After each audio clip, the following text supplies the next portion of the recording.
All right, thank you for joining us, everyone. Good morning. My name is Nilesh, and I'm the head of marketing at Customer Success Box. Welcome you all to our webinar on delivering customer success to the Fortune 500. Before we get started, I would like to remind you that we are recording this webinar, and you'll be receiving a link to the recording and a copy of the. TJ, will we be sending the slides as well to them?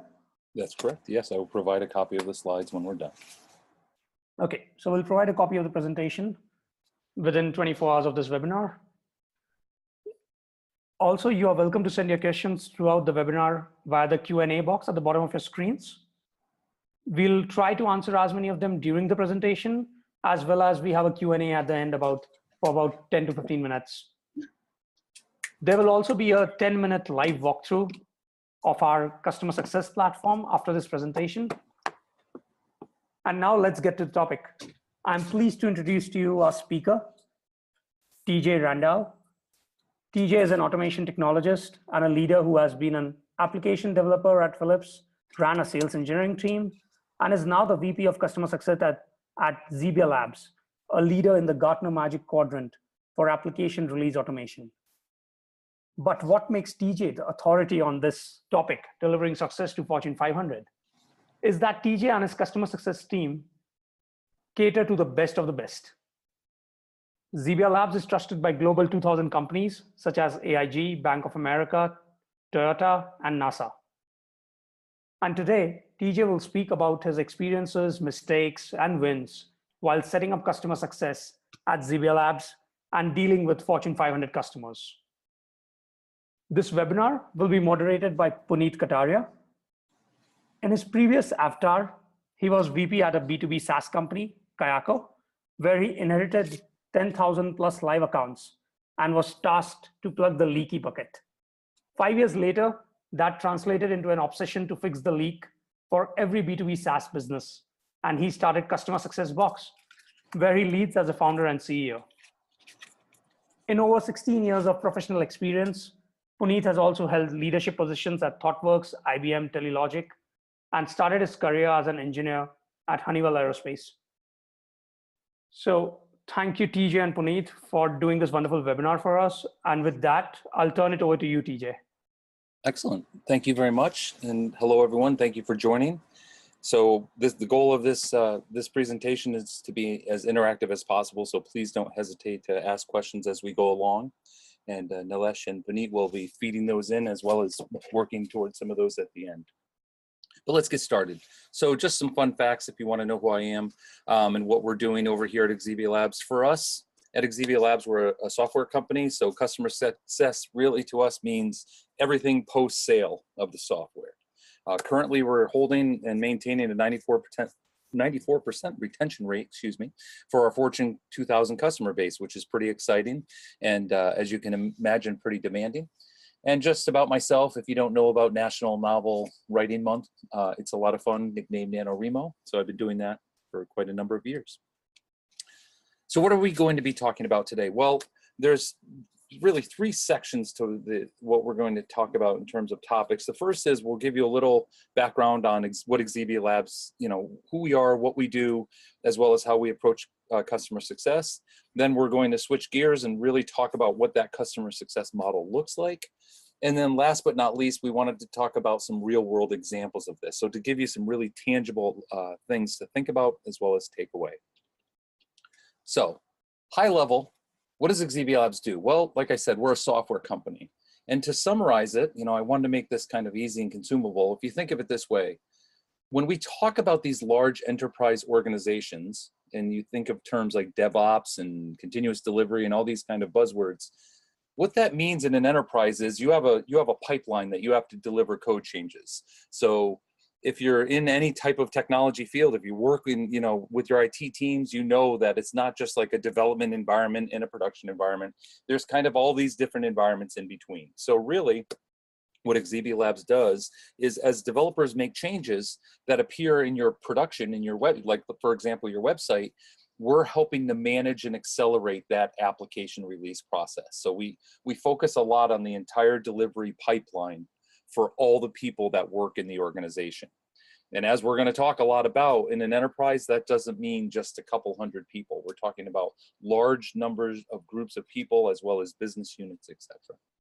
But that's, in a nutshell, what XebiaLabs does. So let's talk about what customer success means for that. Well, first, we internally have a bit of a credo that we follow. So if you've never heard this one, Casey Stengel was a manager for a lot of baseball teams, including the New York Mets. But he had his advice for managers was this: to be successful, you basically take the 5 guys who hate you and you keep them away from the 4 guys who haven't made up their minds. So internally, we joke a little bit about that, because when you're talking about a large organization like a Fortune 500, a Fortune 1000, or Fortune 2000 company, they tend to look a lot like this, which is you're working with a series of people. You have your teams that you're engaging with and working with, and somewhere else in that company, because of levels of hierarchy, because of different locations, because of offshore teams, etc., somebody else probably has some sort of competing idea or competing pressures or goals. So it's really important for us in customer success. Obviously, we want to make all of our teams happy that we're working with, and we want to be able to, provide those impressions so that when XebiaLabs isn't around, the team that we're working with is actually our spokesperson. So you're going to hear me talk a lot about that, is like, how do we enable these folks? How do we make them successful? So throughout this conversation, though, I think the biggest thing to remember is when we're talking about the enterprise, we're talking about large organizations, hundreds of thousands of people. For us, in terms of technology, you're talking about many different technology stacks, etc. Lots of complexity. And really, what does that mean? Well, this is what we would talk about if we said, okay, how do you service the Fortune 2000? How do you work with them?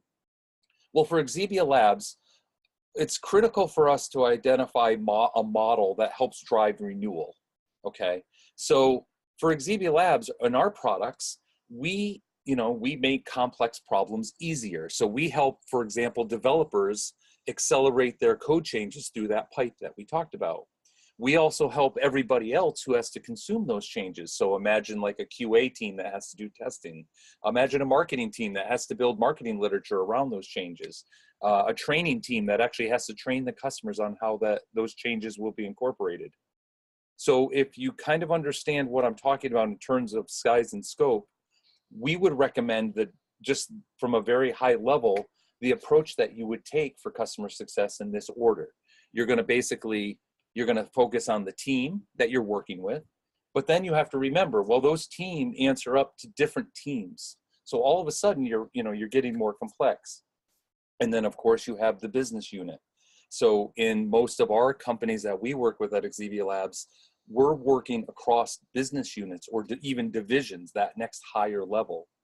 So it's a little funny to say, yeah, we work with AIG. And of course you can imagine there's a lot of different pieces, even when you're talking about working for a company like that. So making those different groups happy is a lot of work, right? And that's what we're on the webinar today. So what does that really look like? What does a customer journey look like? Well, first and foremost, obviously we have the sale of our software. So we have worked with our sales team here on the left-hand side to basically make sure that we get introduced very early into the sales process. This has actually helped us an awful lot, because now the customer can not only understand the software that they're buying, right? They're trying to figure that out. They're also meeting and understanding and getting to know the people that they'll be working with after the sale. This is so important, I think, in any organization for success. The ability to basically articulate who you're working with, who they are, those types of things are very important. Even if we're working at a very small team of many teams inside of an organization.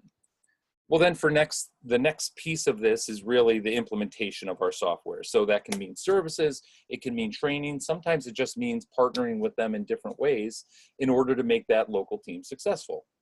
And then we set a criteria at XebiaLabs to say, look, at the 90-day mark, after you purchase our software, if you think of that pipeline that I talked about, we want a customer to have at least 1, if not 3 applications running in production. And I'm kind of glossing over a lot of details there, but I can summarize it by saying it's really hard for them to do that. It's not even just a technical problem. There's a lot of people and process change in order to do these things like DevOps, do continuous delivery. So that 90-day benchmark is something that we as a customer success team partner with the customer to basically say, here's our goals. And they understand that, and we negotiate that, as you can imagine. After that, so now we have a customer, they have a platform running in their production-facing environment, and now application teams can onboard onto that platform. That's a really good starting point, because then the real customer success work begins. So then you have this timeline, and for us, it means we have different types of contracts. So we'll have yearly subscriptions, 3-year subscriptions, etc. But each customer, in essence, is going through the same thing. There's these little different projects that come up where they want to use our software in different ways with different teams.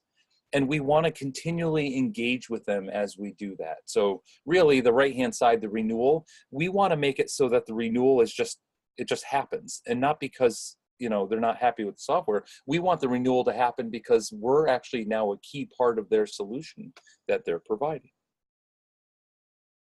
So how did we know how to approach this problem? Well, I like this graphic. It was provided by Client Success, and I think it really describes the 3 ways in which customer success builds up as a solution for your, within different organizations.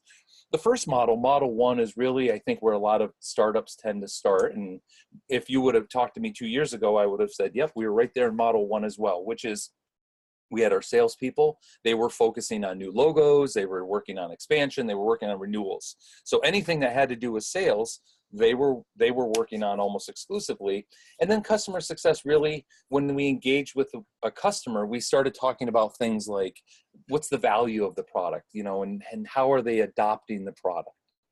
Well, we noticed a significant change as we've grown in a customer success team, because now our organization looks to us to basically take on some of what sales used to do. So for example, all of a sudden, expansion and renewals starts to move towards customer success. Why? Because we naturally are working with more and more teams in that organization. Remember, we're talking about large organizations with lots of different teams. It's actually very natural for my team and the folks working with the customer to be engaged in those conversations. We get introduced to a new team that's working in San Ramon. They get excited about the software, so then we engage as like a mini project to work with them. But I can tell you, even at XebiaLabs, as our customer base grows and as we grow, we can see ourselves now moving towards this third model. And as you can see, what that really means is we introduce a third component, which is account management. So now we have our sales team is really focusing on the new logo sales, an account manager who's actually focusing on that renewals and expansion. And then the nice part about this is it really does help us free up in terms of focusing on the customer experience. What does that really mean? It means, does the customer value the software? Is it valuable to what they're trying to solve? As well as usage and adoption. Because usage, of course, leads to value, leads to renewals. So I like this model, and I challenge folks, if you haven't seen this before, I want you to think about that. Think about where you currently are, and then actually start to have that conversation. Where do you want to move to in the next 6 to 9 months? So all of that, those models for us at XebiaLabs really translates to 6 work areas. So if you talk to anyone on the team, we basically break down the way that we talk about this within the model as this. We have implementation, like we talked about, that's the setting them up for success. You have these pre-sales activities, which really means, when we get introduced to a new team, that work that we do with them is a lot more almost like pre-sales work. It might be a team that's never heard of XebiaLabs. So they want to even find out, what does the product do? How can we solve problems? Of course, there's maintenance activities. So these are your common customer success work areas, right? Your account touch points, you're making roadmap calls. You're basically making sure the customer, you're gathering their feedback and building that into your product. So that's a critical component to making your customers happy and value the solution. Another piece that XebiaLabs finds is helpful is we actually call out when we have to do what we would call a project. So this isn't necessarily like a paid engagement. This could be, even now, we offer the concept of like a bucket of hours. So traditionally, we've had like a statement of work style engagement pattern. But we find that these large enterprise customers also need more discrete units of work. So we've moved where we still have, you can generate an SOW and work with us that way. Or we offer like a bucket of hours in which a customer can say, hey, I just need one of your experts to come in for a 3-day period to help this one team. So from a management perspective, from customer success, like tracking, we would just call that a project. Training is obviously an important part. I would imagine a lot of people on the webinar would recognize this. It's not just enough to sell the software, right? We got to get people successful. So training is not only that initial, hey, you just bought a new product, this is how you use it. Think of a large enterprise organization. They're going to have, literally hundreds of teams that are going to be trained. All of a sudden, you have to start thinking about training in a way that's very tactical. So you have to have training material, for example, that you can train different groups. You can't get all 500 people in a room. You're going to have to train maybe, 50 people at a time. And last but not least is firefighting. This is the one where we try to stay away most often, but that's a reality of customer success, right? We're doing everything we can do, and then a particular customer comes into a crisis. We have to have the ability to engage with them quickly, identify what we can do in order to get them out of that mode, and then actually implement and work that plan. Because as I say, right, large customers have large problems. So these are the 6 areas that we focus on in customer success. Now I'm going to switch gears because I want to give you some lessons from all of that, what we've learned over the time that we've been working within customer success. So first and foremost, we've already been talking about this. Enterprise customers, they are very large. That's kind of like an oversimplification. And what does that mean? Well, it means a couple different things. One, there's disparity. And that means that often you'll have, you as an organization maybe have sold them a solution. You'll find that there's a lot of teams across the organization that won't know that that actually exists to help them. So it's why in a lot of large organizations, they'll have 1 or 2 or 3, many different pieces of software as an example to solve the same problem. They just don't even realize that other teams may have already solved that problem. Competition. Well, of course, large companies, we all heard of climbing the corporate ladder. Well, they have ladders inside their ladders. So it's important to recognize, like, how are these companies organized in order to use your products and use your customer success team to be successful?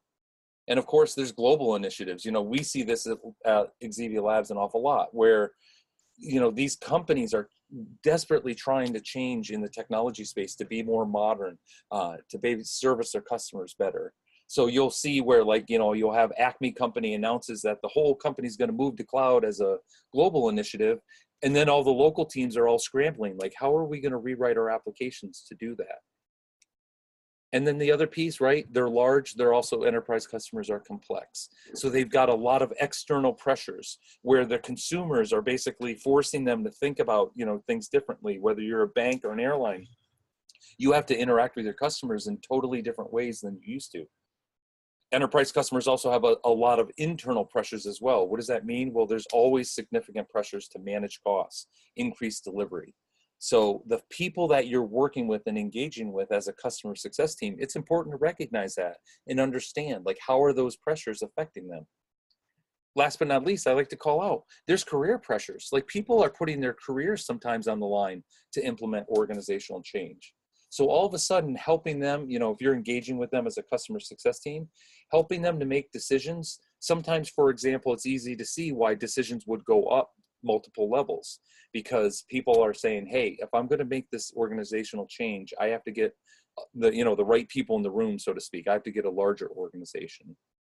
So what does this all boil down to, this lesson? I would say it's 3 simple things. Know your risk points, okay? So when you're working with this large organization and working with all the different teams out there, you want to make sure you're able to keep pace with their initiatives. You want to continue to empower their champions. And you also want to protect your flanks. You want to know if there's competition or something that's actually going to affect the way that they use your product or service. Cool. Lesson 2. This is one in which my team would say, we said this a long time ago, when, we said, we got to stop wishing for data. What we basically did is we stopped and we said, look, let's answer some key questions. What makes a good customer for XebiaLabs? And we asked ourselves, why do customers leave? If they are leaving, why is that? And then we also asked, what do we know about these customers? What do we know about the people and the process and the pressures that they have? So what we did is we sat down and we said, let's define some success criteria, some red flags, and some nice to haves. So way back in the day, we started with an Excel spreadsheet, right? What else? We basically laid out, we wanted to figure out a way, is there a way to at least measure this so we're kind of talking about it in the same way? So a good old Excel spreadsheet, and we had at the very least, we had a way to articulate what was happening inside of a customer. And what's funny about this exercise is what jumped out at us is there was two key criteria that kept coming over and over again. We needed to know if we had a strong XebiaLabs champion, and we needed to know if we had a strong technical champion. And I apologize, but my PowerPoint slide just crashed. So give me 1 second.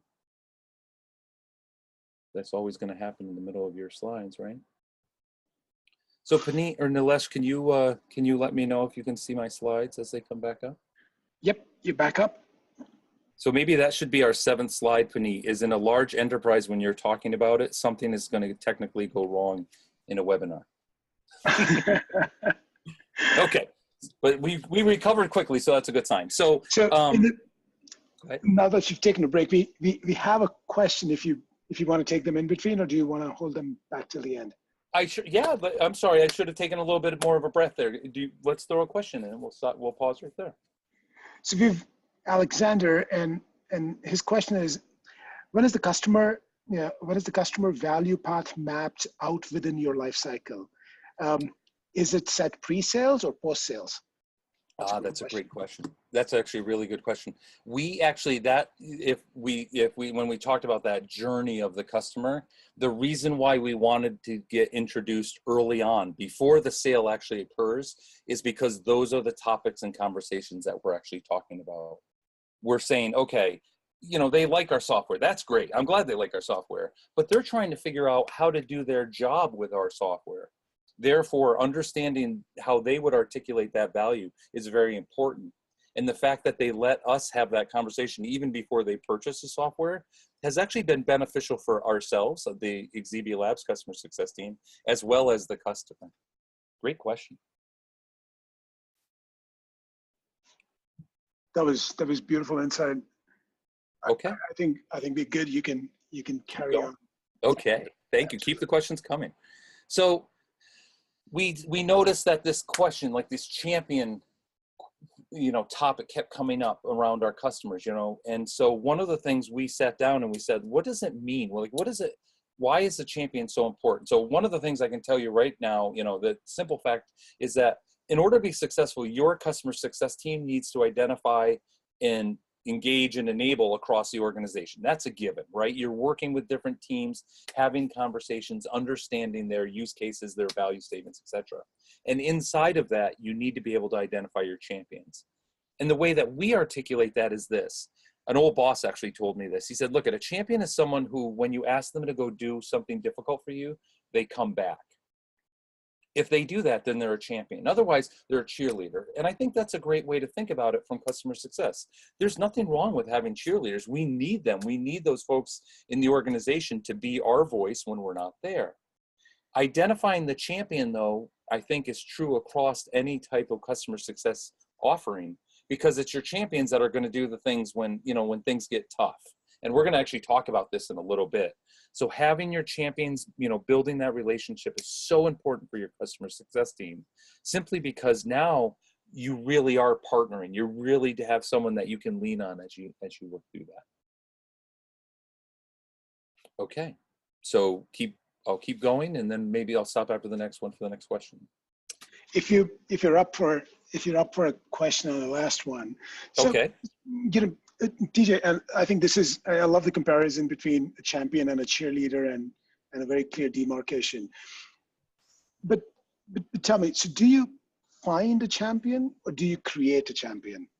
And if you do, and if you can create, then how do we, what's the secret recipe there? That's a great question, Paneet. And it's kind of funny. It makes me think, I had a soccer coach one time who said that, when you start coaching a soccer team, you get the team that you get. I think The answer is both. You obviously have to find people in in that organization that will help you champion for you. And I think part of that is you naturally start to know that, because it's like you work with 15 people, that one voice kind of keeps bubbling up, and you can tell that they have they want to help you succeed. You can tell that there's someone in the organization that understands how things work. So I definitely think you can find them. I think the other piece of that is around creating them. I don't think you necessarily create, that might not be the word I'd use, but I would definitely say you can grow and empower them. Because we've definitely had situations where, XebiaLabs was a solution that was purchased as well as other competitive software. And then, the teams are kind of baking them off. That's another weird enterprise thing, is enterprise customers, I'm not saying always, but sometimes buy one or more options of the same solution. So creating or enabling or growing your champions is important in that regard, because you want to make sure that they're helping, basically express that value that we talked about earlier. Okay. Fantastic. Thank you. Thank you. You're welcome. So lesson number 3, multiple stakeholders. This is one that anybody who's ever worked with an enterprise customer knows. We nickname it herding the cats. Well, what this really boils down to is large organizations, they ask for a lot of complex things. You're building your products. For example, we're a software company. We build a lot of features and enhancements based on customer feedback, as well as what we see where the market is going. When you work with large organizations, they don't tend to ask for simple things like, hey, can you change the color? They ask for a lot of complex things. And what does that mean? Well, you as a customer success team have to have the ability to collect, to analyze, to plan and respond to those requests. You have to be able to track this work. And you have to be able to articulate the information in an actionable way. So what does that mean? Well, let me use an example. You ever notice that the concept of a fuel gauge is changing, right? In the past, you kind of had this one on the left, and this told you how much gas you had in the tank. Now cars are starting to move towards a model where they're giving you some more actionable type information. But really where a lot of more modern cars are going is they're trying to coach you and help you understand what the actions that you're taking, how does that affect gas consumption, for an example. So what does that mean for us in customer success? Well, in the past, a lot of times organizations would say, well, let's measure usage by the number of licenses they have. That's kind of like the old way, right? It's just kind of a counter. A more today, what a lot of customer success organizations are doing is they're trying to work through metrics that help them self-correct. So it's kind of like, if you think about like a software like XebiaLabs, things like customer usage, customer experience, and internal key factors like, are they increasing number of users? How many active users are actually using it, and is that growing, etc. So it's information that you're taking in, and you're actually trying to make decisions based on it. You're self-correcting. And of course, really where we want to get to is imagine a world where on the left-hand side, I have a huge enterprise customer named Acme. And as a customer success team, I can talk about all the different teams inside of Acme that we are engaging with, right? We're a software company, so we have to deal with teams like web developers and database people and QA and network security. And what we talk about internally are things like, are these different teams actively using the product? What's their product confidence? Like, do they like the tool? Do they also use the tool? And are they actively using it, right? Are we getting growth and traction? And another metric that we talk about, for example, is executive support. If we went into a room in the lunchroom and sat down with the CTO, how happy are they across, what are they hearing from the different teams? That's important information to know. So we at XebiaLabs, and I encourage you as well, to move towards getting metrics that you basically not just take quick actions on, but also can also start to change the way in which you engage with those customers. Quick pause. Any questions there, Puneet? No, I think very good. This one was really, really clear. The past, present, and future. Thank you. Okay, you're welcome. Okay, 2 more to go, and then we're going to move to the demo. So lesson 4, visibility for your own organization. So we all work, on customer success teams within our organization. when you are dealing with large enterprise customers, one of the things you know, everybody in your company wants to know what's going on in that other company. So if it was a smaller organization, like for example, maybe your development team wouldn't be as engaged. I can tell you at XebiaLabs, as well as other customer success organizations that I talk with, every part of your company wants to know what's happening. So what does this really mean? Well, you're hearing a lot of signals, right? Enterprise customers generate a lot of signals, a lot of conversations. And there's a significant challenge there to sift through all of that noise, right? To basically know what's valuable and what's not. So I can tell you, as a customer success team, you need to be able to receive that information, and you have to be able to track it, right? It has to be actionable. And you have to manage the key signals for your company. You have to be able to answer questions to your own constituents within your company about those large enterprises. And, no surprise why we're on the call today, I can strongly tell you that tooling can help in this regard. It's important to basically, I always say tools aren't the whole part of the solution, but they're always a great part of the solution. So that's something that you really want to start to think about. And really, I would say your assignment is this. Within your customer success team, identify people in your organization that you can start to discuss these things. What types of things can you measure and track? What types of signals can you track? You want to think about, how am I going to store this information? How do I manage it? So imagine having 100 large enterprise organizations, and you have to track all these different things, that are coming in from the different parts of the different organizations. And lastly, you have to determine the way in which your team, your customer success team, is going to present that information. So I can tell you at XebiaLabs, what do we do? Well, we focus on these key areas, We look at product adoption, financial, service, relationship, and risk. And what does that really mean? Well, think about like product.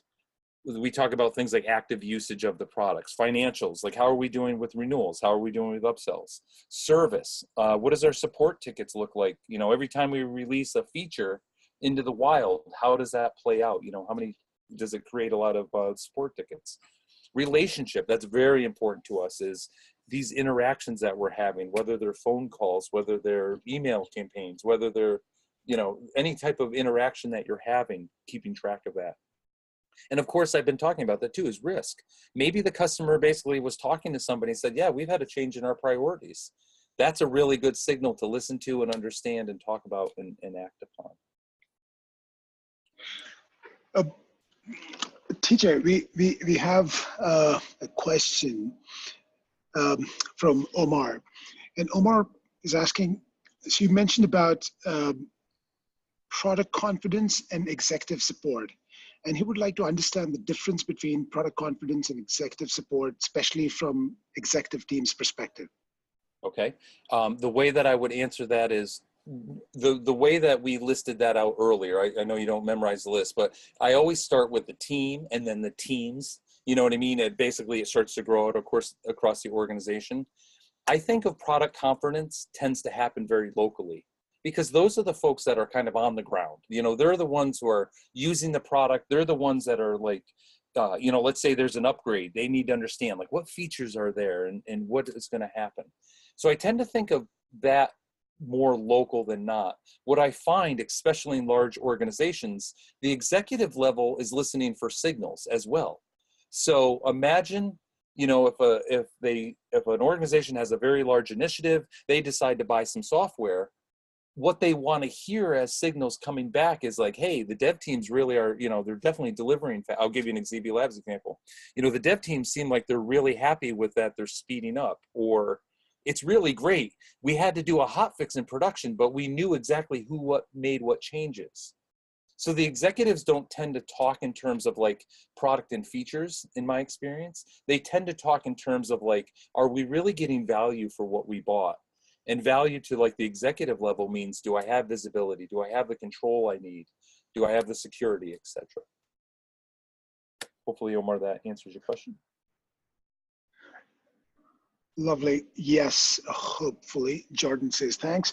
So TJ, on one of your last slides, and even on this answer, you mentioned about listening to lots of signals. But the world that we live in today, and especially for the size of the organizations where you're trying to deliver success in the larger enterprises, there are always just too many signals. How would you differentiate between what's noise and what needs to be ignored versus what's the real signal that we should be listening to? The way that we do that at XebiaLabs, and the way I would recommend for a lot of customer success organizations, is it's important. It's basically important not to build an echo chamber. So your customer success team is going to deal with those signals and listen for those signals in a certain way. And it's all the ways that we've been talking about today. You know, for example, at XebiaLabs, we do everything post-sale.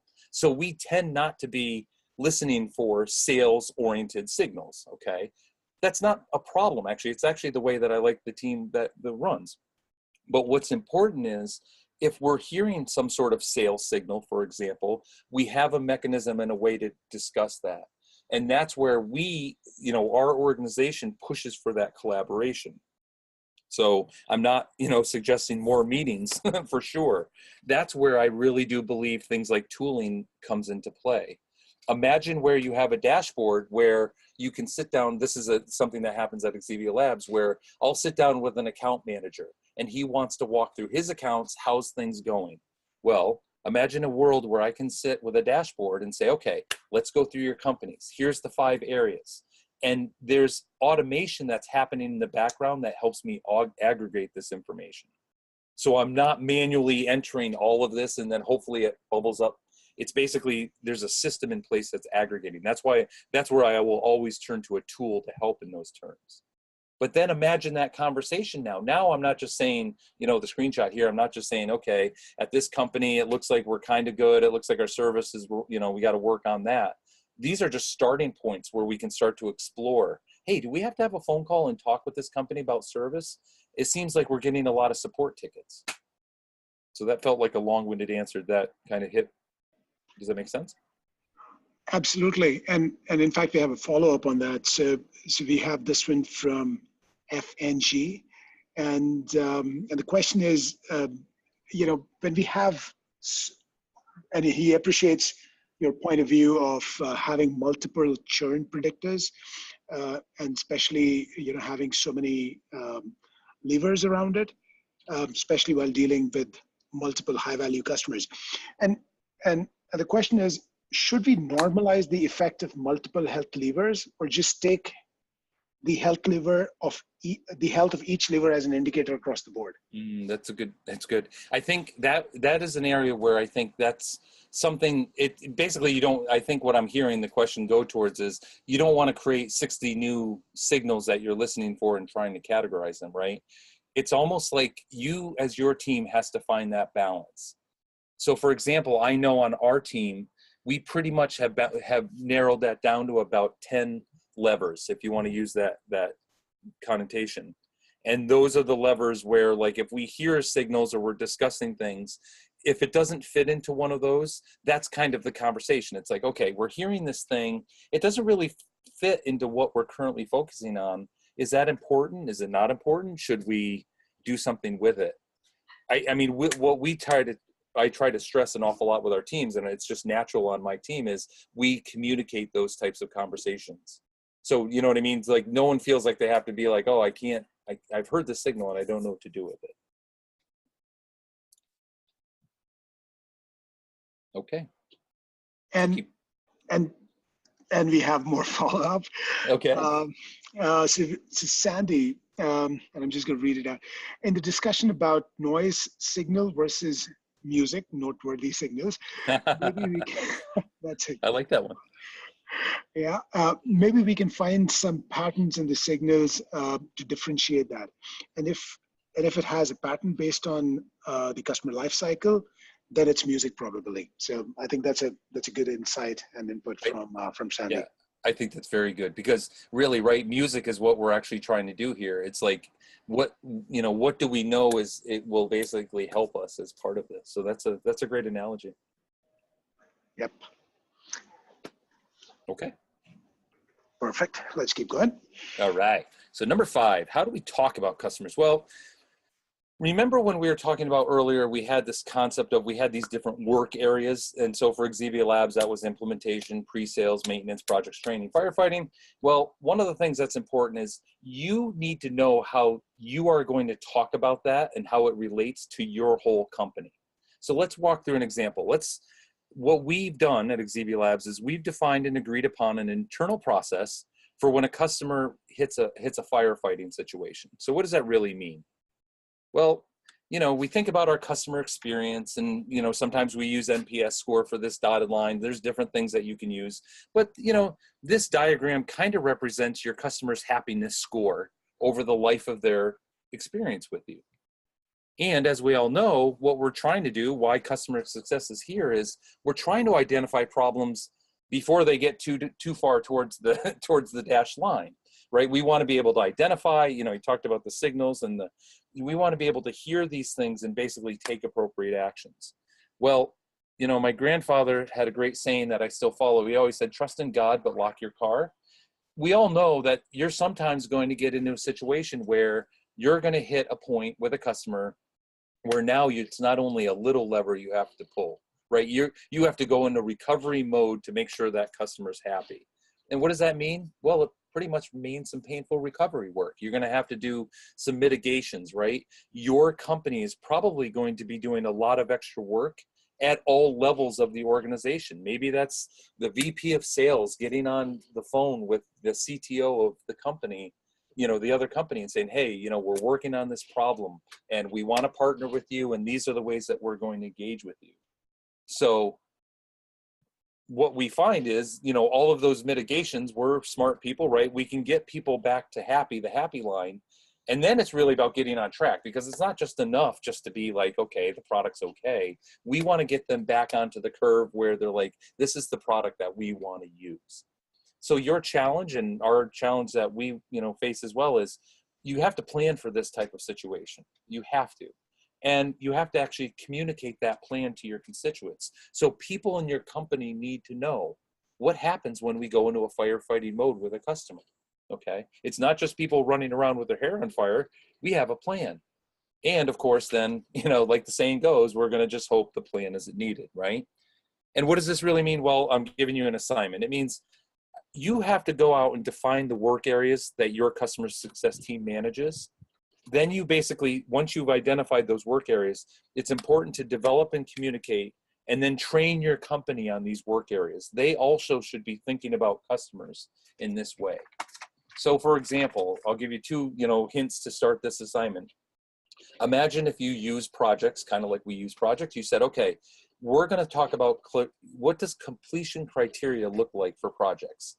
Not just meaning, yeah, we check the box, it's done, but it's like, how do we know it's done? The customer says, yes, we're happy, and we're basically doing the work based on the project. Maybe their training team can then train their external customers, etc. You need to be able to articulate what completion looks like, and then your company needs to be able to talk in those terms. Cool. So I have one more lesson. Do we want to go to that, Puneet, or any questions to insert? No more questions from the audience, but let's keep going. I'm sure there'll be more towards the end. Okay, cool. So the last and not least, well, lesson number 6, you want to get to one number, okay? This is a critical thing. This is one of the areas, the aha moments that we had. And let's start with, I'll just tell you, I'm a big fan of the movie Moneyball. If you haven't seen it, I think it's a lot of fun. The movie is based on a book that was written that basically changed the way in which baseball teams manage their players. And specifically, there's a great quote in the movie, and it's basically says, in the old days, baseball teams would think about buying players, right? They draft players and they pay them a lot of money and they should perform. Well, they came along and a group of people said, you know what, you shouldn't be buying players. You should be trying to buy wins. And what that really means in baseball is you have to buy runs. So you actually start to look at those players in a different way. You say, okay, who that's going to join my team can produce more runs, which is going to equate to more wins at the end of the day. So it's a fun movie. It basically helps you understand how to challenge your thinking around metrics and around how you think about problems. So how do you get to this magical place where you have one number where you can summarize the customer experience? Okay. Well, the first thing you have to be able to do is you have to answer your company's question. Now that might sound a little flippant. Let me give you an example. The XebiaLabs question is this. We said to ourselves, we talked a lot about this, and we said, what's the one indicator? If we were talking about these large, complex enterprise companies, what's the one indicator that would tell me if the customers are using the software as we designed and built it?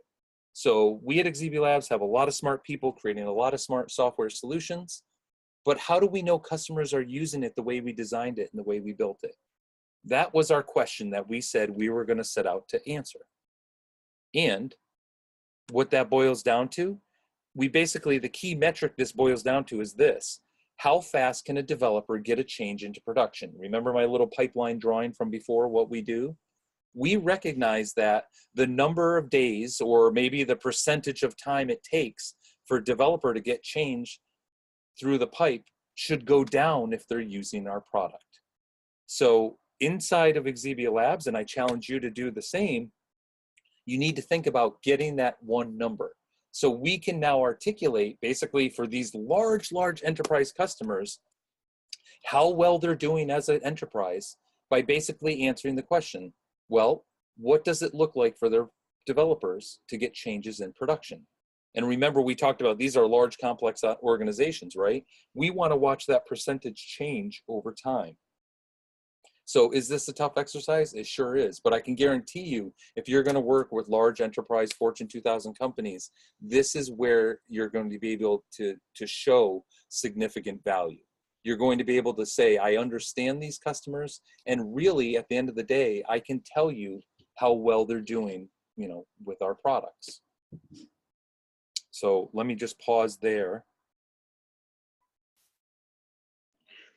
No, I think this is a great insight, and I bet I think we all of us, we in the heart of hearts, we sort of know that single number that we have, and then getting that consensus can really align the entire organization, the entire success team to drive towards that number. Although I'm just a little curious. So, majority of the large organizations do end up purchasing the bucket of credits, like you mentioned in one of your earlier slides. How do you ensure success to let's say somebody who has not procured a certain number of hours of services upfront? There's still a subscriber, there's still a customer, and we still want to deliver success to them. Do you differentiate between the two? How would you work with somebody who's just purchased the product and not the services part of it?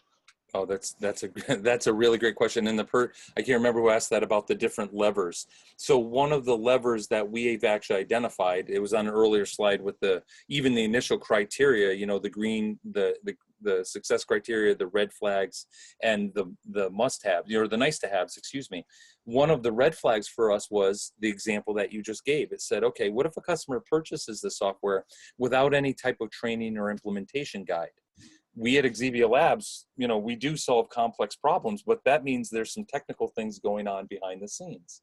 So we'll actually use that as one of our levers to say, okay, a customer's decided not to do that, that's fine. But now we're going to have a way to articulate that to even inside of our organizations to say, hey, look at Acme, the new web services team in Acme that just spun up, that's in, Houston, Texas. They're starting out and they want to be able to, work on our tools. And we actually have a playbook for that. We have a way in which to deal with that. So, we actually do a little bit more WebEx calls with them to say, hey, do you need to get on a, call with us? Do you need to walk through our documentation, etc.? So identifying that was actually a really important thing for us, because we said, look, we know they need some sort of engagement to be successful. If it isn't services, then I'm going to solve that in another way. So that's a great point. And continuing, and thanks for answering. That clarifies a lot. You're mentioning about delivering training and engaging at scale. For a number as high as 500 users in a single org. At what stage do you recommend that? Let me ask this in a different way. Do you recommend doing that more face-to-face on the ground, especially when you're dealing with the large enterprises, or at certain stage you would recommend doing some sort of a self-survey where you're sort of building training material which can be self-consumed and is available digitally for all those 500 users? Yeah, that's a great question. I found the answer to be the minute you sign up your first, Fortune 500 customer, you need self-serve training. And the reason being is when it's small, you can have like organized training where you can get people to travel together and 20 people can get in a room and do classic training. And that's still good. We still offer that because some customers actually like that style. But to your point, when you're dealing with these organizations, when you're talking about like disparate teams that are working globally, you can't do it. You can't get people together to do face-to-face training. So training happens to be one of those areas, just like everything else, like services, like support. You have to find new and creative ways to do that. So, and what we've said at XebiaLabs, it's not just enough to say, well, we are making better docs. You're like, well, yeah, of course, our document site, we want to make that robust so that people find all their information. We also need some sort of training in the middle that they can basically use, because it is a real example. We had that a couple weeks ago. We have 500 people that needed to get trained across multiple centers, multiple locations worldwide. And that just demands a more, self-service type training. Oh, thank you. Thanks for clarifying that. I'm like, frankly, I was always under the impression the larger the organization, more face-to-face time, more face time they will demand. But yeah, that was a real insider. Yeah. Well, we like to travel too, so we're more than happy to go face-to-face. But a lot of times, travel costs gets in the way as well. So. Yeah. Okay, so we're going to switch gears. I'm looking at the clock, and you guys wanted to switch gears for the demo. Do you want to grab the host for that? Yep, sure. Thank you. And while we're doing that, if there are any more questions, feel free to comment and question. And I'll be switching gears and giving you a very quick tour of Customer Success Box, which is the customer success platform that we've built. There you go, Puneet. I just made you host.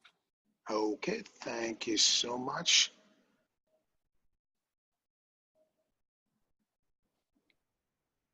Awesome. So I'm the host now, and all right. How do I share my screen? Okay, I can figure that out. We have the problem. All right. Cool. So I have the customer success box already open. Given it's going to be a very short demonstration, so I'm not going to do a 45-minute job in 10 minutes. That will not necessarily be helpful.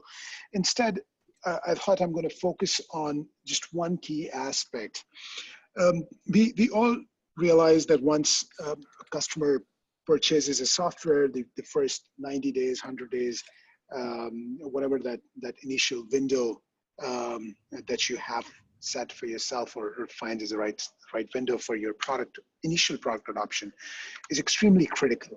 It is critical because we want to deliver early value during that initial phase, and hence the onboarding, especially to the very first team, which is the early adopter within a large organization, or if it's the only team, if you are dealing with a smaller organization, is extremely critical, because if it's a large organization, this team then has the potential to become champions internally and spread the word to other departments, other teams across the organizations, and hence onboarding is extremely critical. So, as part of the next 7-8 minutes, I want to talk about how a platform like Customer Success Box can extremely differentiate the way you do onboarding, the way you monitor onboarding, the way you measure the success of onboarding. So let's go ahead and look at the platform, and I'll sort of jump to the all accounts view. So just keep the context in mind that this is a demo instance, and which is set up keeping in mind that the customer is a CRM company, the platform is used by a CRM platform, and they're using this platform to do onboarding and other health pieces. So like I mentioned, we'll not be able to go into everything, but we'll talk about onboarding. So a lot of times, customers talk about, hey, how do I calculate health? How do we calculate account health? All that stuff. And we talk about health, of course, is important, but health is the end goal. But interestingly, and we all know this, that no customer goes from sign up to good health in a single jump. They always go through what we call a journey. And so let's look at that journey first before we dive into onboarding. And that journey, what we define as milestones. Of course, you can configure health in multiple ways, but today I'm going to focus on milestones. So think of a CRM, and any customer who's going to adapt this product is going to go through something like this. Whenever the product is created, obviously this is oversimplified to make the point. So when the customer first purchases, they're expected to log into the instance. At some stage, they will maybe integrate their calendar so that they can see the scheduling. At some stage, maybe they'll add a snippet to the website. Maybe they want to track something as part of the CRM, maybe gather leads. They'll upload some data. They will have incoming leads starting to come into CRM once the SIP is added to the website. And then they will start to use those leads. They will start to log activities against those leads. There'll be more lead generation maybe through content. The leads will start getting updated. And then eventually we will see opportunities. And then eventually opportunities will be won. Then you can do more surveys. The reps will get notified. Then we get into reporting and so on and so forth. Now, what we are actually doing here is that we are actually monitoring the real product adoption, not just the end goal of getting to good health, but the journey that a customer takes to get to good health, to get to value. And as an account is actually going through these milestones, they're from top to bottom, they're moving from being less sticky to being more sticky, from getting less value from your product to getting more value from your product, from being a basic customer to an intermediate to becoming an advanced customer and hopefully becoming a champion of the product. And because we are listening as a customer success technology, we can listen to real product adoption as it happens by actually consuming millions of data points as your product is adopted. We can define, so for example, a milestone opportunity is defined by once the opportunity is created. So, okay, once they've created at least 5 opportunities in the last 14 days, let's say, and they've also won a single opportunity. I'm just repeating some of those already added, so let me just kill them maybe. Yeah, opportunities added, at least one opportunity is won in the 30 days, and they've also maybe lost one opportunity. That sort of speaks about completion of the entire piece. And that, once achieved, will basically mean that the milestone opportunity is achieved. And how do we represent this now? So, which is going to be the more interesting part. I'm going to go back to accounts now. And now go ahead, let's go ahead and look at a few sample accounts here. Just going to go and randomly open a few. Now, the moment you zoom into a single account, again, I'm not getting into all the moving parts that we have here, but focusing specifically on the milestones.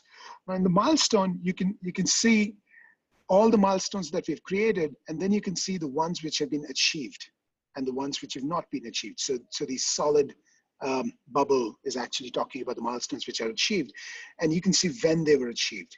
And as we scroll down, you can literally see within the first 3 seconds that where is the customer in the journey, and that can be very interesting to see for any success manager, because you're not just looking at health, but what you can see where are they in the journey and pick up the phone and offer them the exact help. If I switch to a different account, they're all red, and you can see why.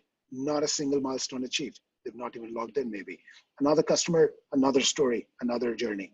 And that becomes central to not just knowing where the customer is, but also central to our onboarding process. So now I'm going to go and take you into the onboarding process. All right. Now, this is our sample onboarding journey. It looks very similar to a simple Trello, Kanban board, whatever we're used to, but it's a lot more powerful. All these swim lanes are essentially different steps that are required as part of onboarding, and each of these cards represent an account, and you essentially are moving the cards forward in the journey. Now, as soon as an account gets added to the playbook and they start the onboarding process, we start to track, okay, how long is the playbook supposed to take? And you can configure this and it'll tell you, okay, the entire playbook is due in a week. The steps started about an hour back. Sorry, this is when it started and it's due in about 2 months. And because this is still on the first step, so the step's not started. And similarly, you will be able to, this particular step is due in the next 4 days, and so on and so forth. And then within each step, you can have further tasks, and you can check them on, check them off as you complete them, and everything gets tracked. Now, typically, this is how we typically, we've seen organization saying that, okay, if an account was able to, if you were able to complete all the tasks for an account within the time frame set, then we will call this onboarding successful. Now, we beg to differ. We believe that successful onboarding should be set and defined by the real product adoption. And remember, we were talking about all the milestones that we were creating. So what we've done is we've associated certain selected milestones. So for example, right after doing the setup training, we expect, let's say, lead generation milestone to be achieved. And what we're doing here is we're monitoring those specific milestones that we believe should get achieved as part of this journey.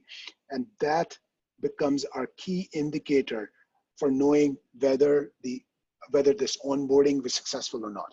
And for any other non-product adoption related milestones, think of them as identify a champion, identify a single point of contact, identify a request a referral, request a review. All of those, we would track goals. So what we're trying to do essentially is step up on the, take the entire onboarding of an account to an altogether different level, and essentially offer you a very simple dashboard, but yet extremely powerful, extremely effective in taking the accounts forward to real product adoption. That's something that drives real product adoption. It's simply not just checking off tasks. And the entire place is a lot more playful, a lot more actionable. You can send emails from right here, use a whole bunch of templates and stuff. I'm not going to get into various details here. Add notes, even make phone calls from right here, and do all the goals and milestones and tasks. Cool. With that, I'm going to sort of conclude my demonstration. I am noticing a few questions. Nilesh, if you're keeping an eye, I'll be happy to take a few. Yeah, sure. So I guess TJ answered Alex on the chat itself. How does XebiaLabs use customer success box to track value? Oh, cool. Thank you, TJ, for for answering that. Thanks a lot. Sandeep is asking, he would love to know insights about how XebiaLabs is implementing customer success box. Ah, okay. Well, one of the things is we partnered with Puneet and his team. And so we walked through, we had conversations kind of like you've seen today around how we measure customer success. There was a lot of functionality in the tool already that in I can tell you pleasantly surprised that even things that we hadn't been thinking about locally. So we then worked with his team to get our integrations. We've started out with 2 integrations so far with Salesforce and Zendesk. Now that that data is loaded, we have our playbooks set up, as well as, and these are different things in the tool that we went through in the demo. So we have our playbook and our segments, and then we use this as like our active place for working as a customer success team for those accounts. Does that answer your question, Sandeep?